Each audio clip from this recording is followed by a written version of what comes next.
My wife and I, your grandmother, weren't married yet, but we were going together. And we had, each of us been home for the weekend, and we were on our way back to Peoria in my old 34 Plymouth. And we heard on the radio that Pearl Harbor was attacked, and that was quite a jolt.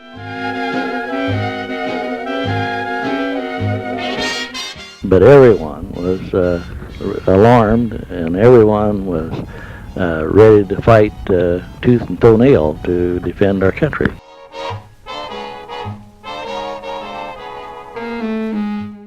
Well, of course, immediately after Pearl Harbor, I knew that sooner or later I was going to be going into the service.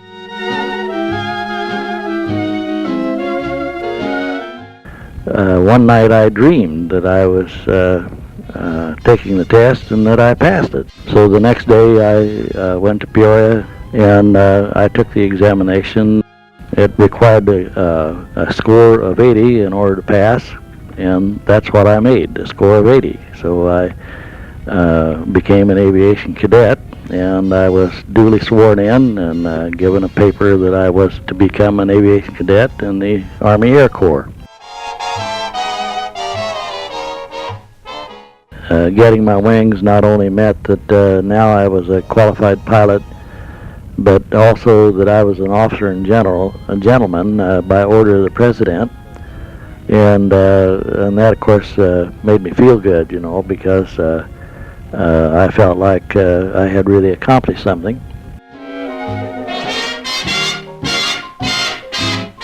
While I was still in the cadets, I got married.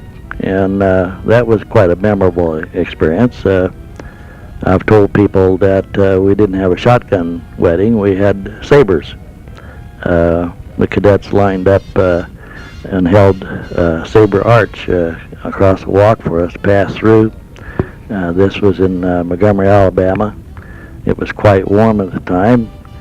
And of course, we had to wait in line to get married. There must have been 30 or 40 people got married that same evening. And blinking above, what makes a fella start thinking of falling in love? I remember taking off in formation at night and having an engine cut out in an airplane that wasn't supposed to be able to fly on one engine, but it did, and the cadet and I flew it around to the approach and landed wheels up. The wheels wouldn't come down because the left engine where the generator was wasn't going, and the wheels wouldn't come down. It was a smooth landing, and we were immediately rushed to the hospital, the cadet and I, and put through a physical examination by the doctors, and within about 11 minutes we were back in another airplane and going back in the air and finished flying our formation. The farmer, the man in the moon.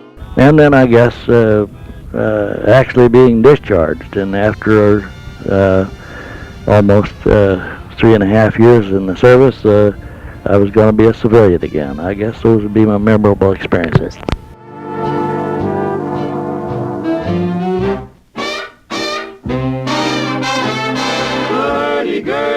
The birdies, the cop on the beat, the baker and the man on the street, the city charmer, the farmer, the man in the moon, all sing Elmer's tune. They all